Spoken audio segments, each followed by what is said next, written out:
decía una sencilla y profunda lección de liderazgo espiritual. Nehemías capítulo 1. Antes de leerlo, Nehemías pertenece al grupo, le decía, de libros históricos.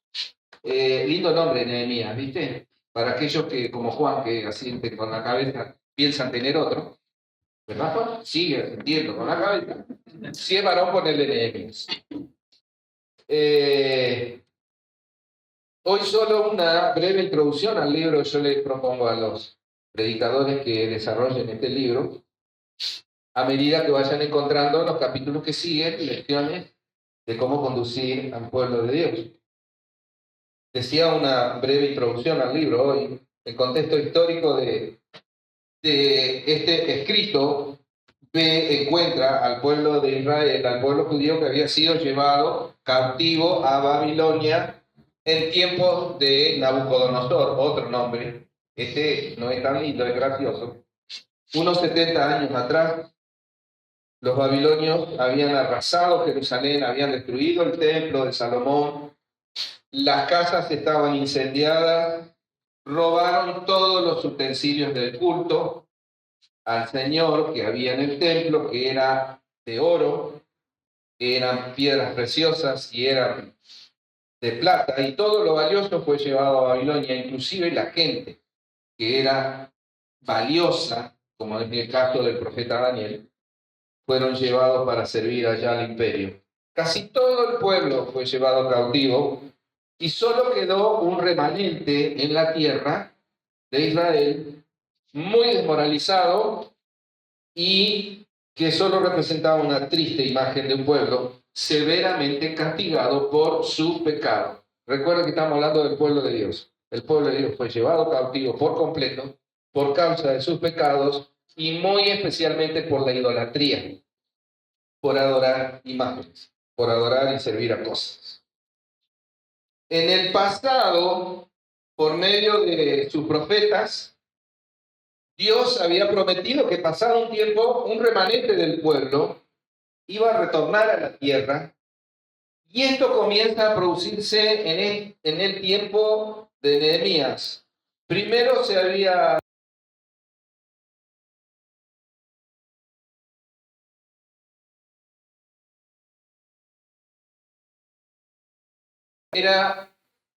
según los que habían, los más viejos que habían quedado y que habían visto el templo anterior, cuando vieron cómo reconstruyeron el templo antes de Nehemías, lloraban angustiados porque no tenía nada que ver. Pero fundamentalmente porque ellos sabían por los profetas que Dios iba a manifestar su presencia en el templo, y el templo nada que ver, y la presencia de Dios tampoco. Pero cuando envían a construir el templo, se detuvo esa construcción por causa de los vecinos, de los que estaban cerca de ellos, que se burlaban y obstaculizaban la construcción. Eso ocurre hasta que Dios levanta profetas que intiman al pueblo a poner manos a la obra hasta que terminara el templo. Pero la ciudad y los muros perimetrales, el muro era la defensa de toda ciudad en aquel contexto histórico, aún permanecían derruidos, quemados a fuego y derrumbados desde el cautiverio y a lo largo de 70 y pico de años. Todo esto era símbolo de abandono y vergüenza. Nehemías era copero del rey Artajerjes, aquel que ahí por ahí se van a ubicar un poquito, que aparece en la película 300 como Jerjes. Bueno, malo, ¿no? No el héroe de 300, no me acuerdo cómo era, se llamaba el Leónidas. Leónidas, hasta que ahí hay otro nombre. Tomen nota. Y como copero del rey, miedo que los envenenen, tenían su copero que probaba ¿qué? El vino, y también probaba la comida. Así que la probaba a mitad de mañana. Nehemías comía tempranito. ¿Por qué? Porque teníamos que ver si estaba vivo al mediodía, entonces bebía y comía lo mismo. Pero ese puesto a él le representaba una vida lujosa. Es más, el oído del rey estaba a disposición de él. Su función era probar el vino por si estaba envenenado. Un trabajo entonces que era de vida o muerte. Después de enterarse de las condiciones que existían en Jerusalén, que es lo que vamos a leer ahora, renuncia a esa vida para regresar a la ciudad de sus antepasados para reedificar los muros. El muro determina el ánimo de la ciudad por su importancia para su defensa. Si está destruido, así estará el ánimo del pueblo. Nehemías fue un hombre de acción y fue también líder de mucha firmeza. Bajo Nehemías como gobernador luego, se llevan a cabo importantes reformas religiosas y sociales. Jerusalén entonces estaba destruida y la gente desmoralizada, y él piensa reconstruir el muro, los va a animar a todos. El último libro histórico, que es este, del Antiguo Testamento, registra la historia del tercer regreso a Jerusalén. Iban saliendo por, ¿cómo se diría? Por grupos, y por etapas, desde el cautiverio. Viajaban 1.300 kilómetros a pie. Estaban cerca de donde estaban si cruzaban por el desierto, pero nadie cruzaba por ahí. Entonces daban la vuelta por arriba, siguiendo el recorrido de los ríos, y bajaban hacia Jerusalén. 1.300 kilómetros. En una época en la que nadie viajaba a 90 kilómetros por hora. Imagine lo que fue para él dejar todo lo que era bueno para volver a su amada ciudad, para reconstruir los muros, para renovar la fe de su pueblo.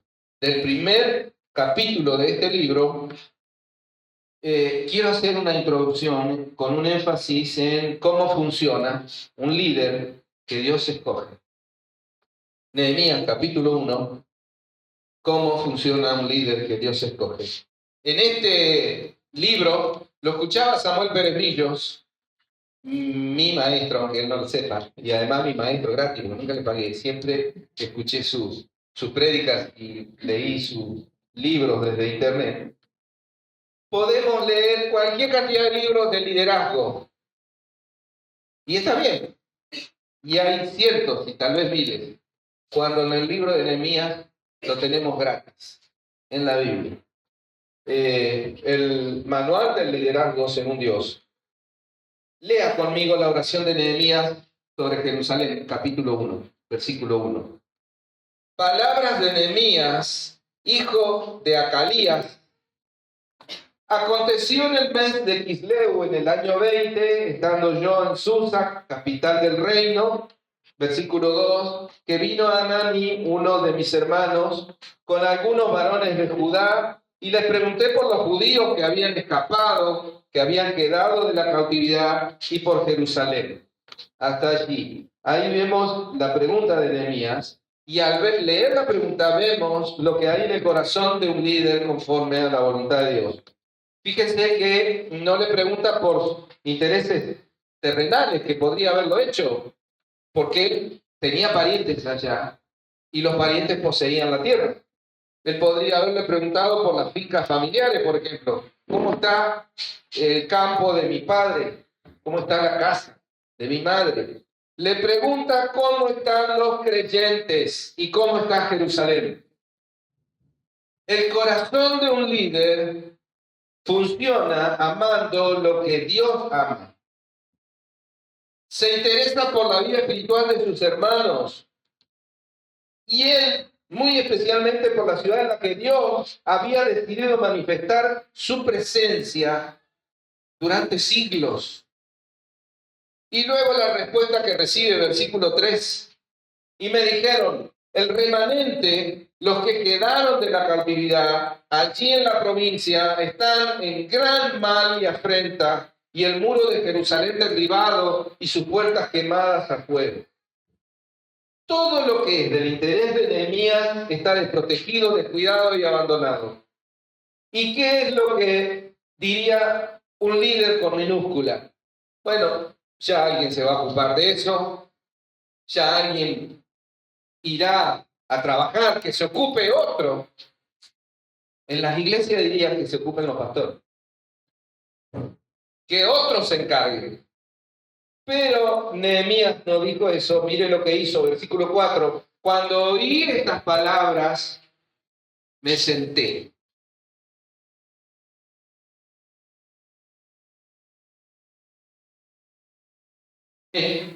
Y oré delante del Dios de los cielos. Primero se sentó y lloró. Segundo hizo duelo varios días. Tercero ayunó. Cuarto oró a Dios. Se sentó, dice, no actuó de forma alocada, sin pensar o con apuro. Menos entendiendo esto, el problema no era de Nehemías. Y el problema requería de resolución divina. Solo Dios podía resolver esa situación que estaba a 1.300 kilómetros de donde estaba Nehemías cautivo. Y excedía en mucho, las posibilidades y las capacidades del copero del rey. Dice que se sienta. Después de todo, hace 7 décadas que todo está así. No va a cambiar si él se pone a correr. Pero al sentarse, ¿viste cuando recibís noticias fuertes? No es lo primero que haces. Al sentarse, la noticia impacta en su corazón y llora. Podría decir muchas cosas, voy a hacer una crítica de nosotros mismos, porque ¿cuántas veces lo único que sabemos hacer ante las dificultades de la iglesia es solo quejarnos? Y eso abunda en el liderazgo de iglesias hermanas que conozco. Mejor, ¿no es cierto, Pastor Rubén?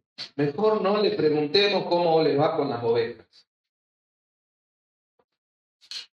Decía Samuel Pérez Millos, notó que no hay ninguna promesa en la Biblia para el que se queja. Pero sí hay promesas para el que llora. ¿Te acordás? El Señor diciendo, bienaventurados los que lloran, porque ellos recibirán consolación. Sí, es lícito y muy usual que el corazón de un líder se conmocione, se angustie, se entristezca por la situación de la obra de Dios, como le sucedió a Nehemías. Pero además, dice el texto, hace duelo, porque es incapaz de solucionar el terrible problema de su pueblo y de la ciudad. ¿De qué manera iba a solucionarlo? ¿Qué iba a hacer?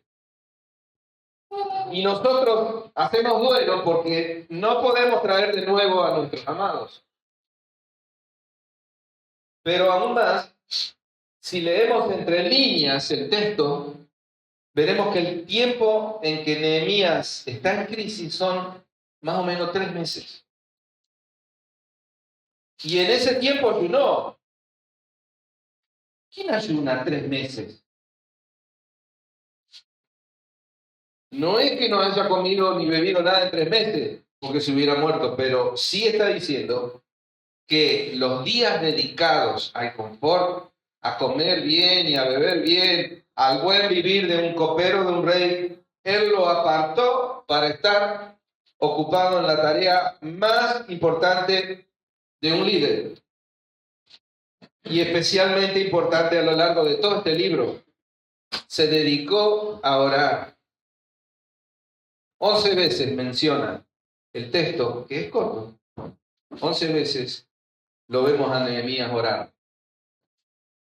Leía esto hoy, los 7 pasos al estancamiento. Escuchen los líderes de esta iglesia. Los líderes de célula, los líderes de horitas felices, del ministerio femenino, del grupo de oración, etcétera, etcétera. Donde sea que estés sirviendo, eres líder.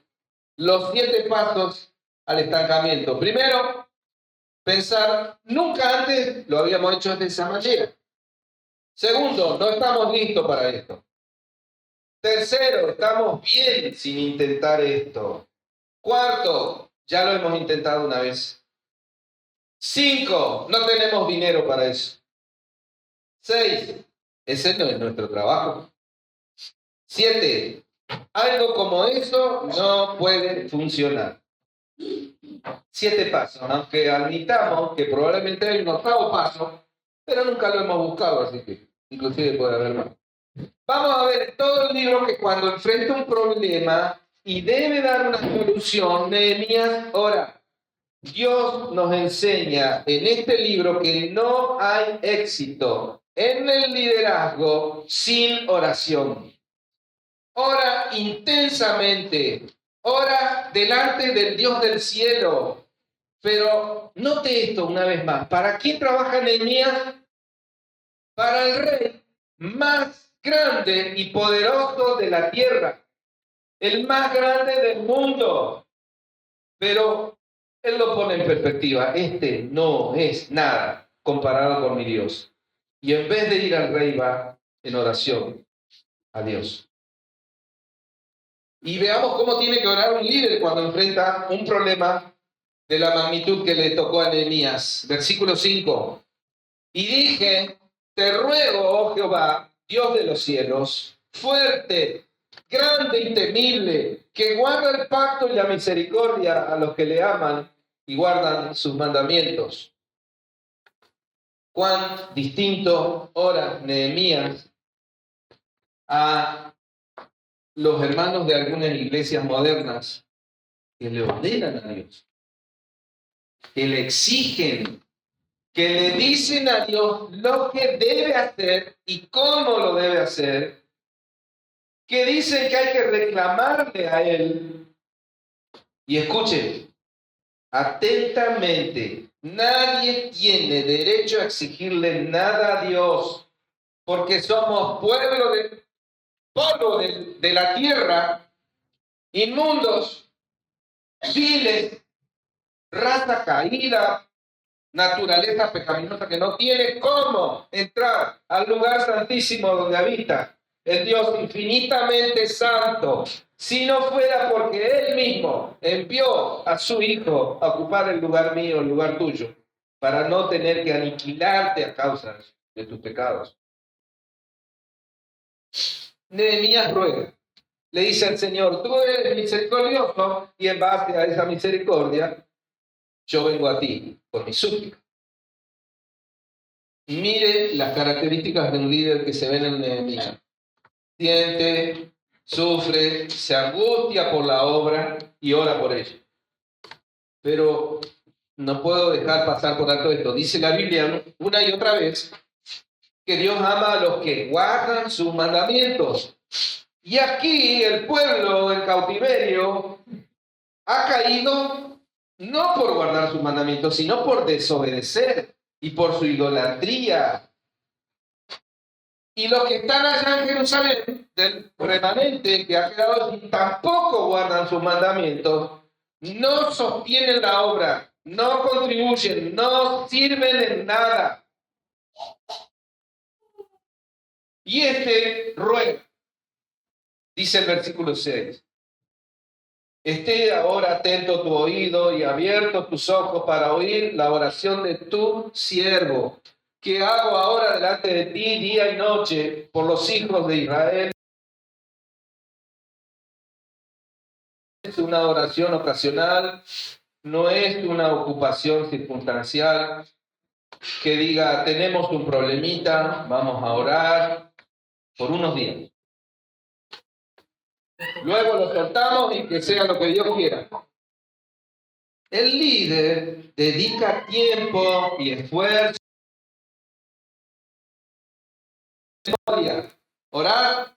Sí, justo puede mucho, porque Cristo dijo, pedir y se os dará. De otra manera, pedir y continuar pidiendo. Pero algo más aprendemos de la oración del líder. Los pecados de los hijos de Israel. Usted nota que él no dice lo que hicieron. No, él se incluye y dice, Señor, yo también. Pecados, dice, que hemos cometido contra ti. Sí, yo y la casa de mi padre hemos pecado. Él está diciendo a Dios, yo quiero ser parte de la solución, sí, pero también confieso que soy parte del problema. ¿Cuán diferente a nosotros? Ha sido de un zapallo. No se hace cargo, ni se quiere hacer cargo de su situación. Muchas veces desesperante por causa de él o de ella misma, y se queja de su desventura, cuando sus pecados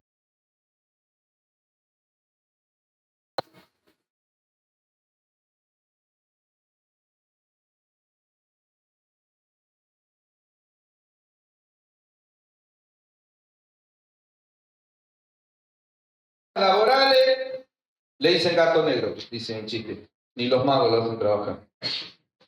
Problemas con la carrera, no estudia nunca. Hace como el chinito, ¿viste?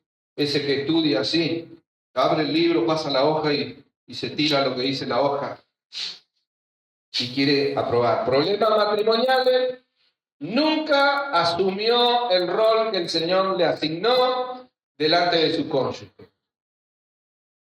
Y ahora nos quejamos delante del Señor de nuestros problemas, como si yo no tuviera nada que ver con ellos. Dice el Señor, el que confiesa sus pecados y se aparta, alcanzará misericordia. Volviendo al tema del perfil de un líder, si la iglesia no crece, si la iglesia no sirve, si la iglesia no es generosa, si la iglesia no es fiel, por supuesto, la culpa es de los hermanos infieles. Pero como dijo Mirta Legrand, algo habrá hecho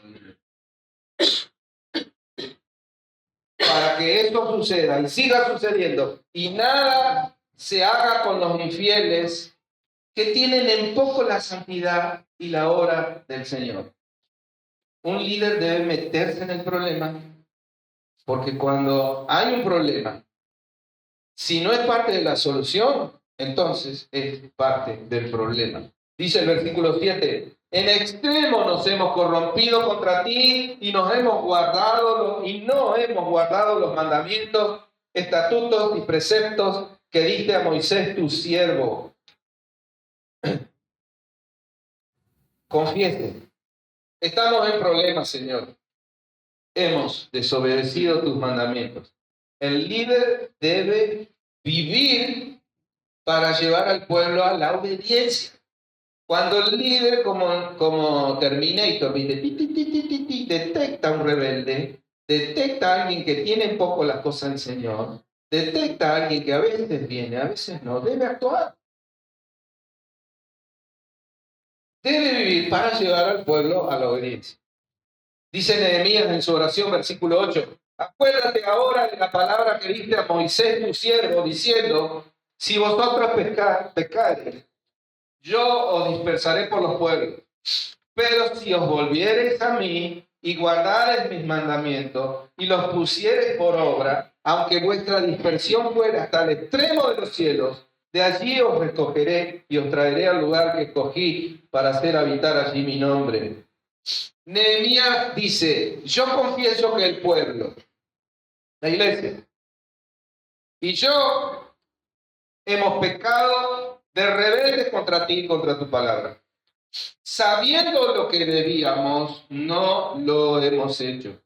Hemos puesto nuestros pecados de orgullo, de indolencia, de engaño, de hipocresía, de rencores y de amarguras entre tú y nosotros.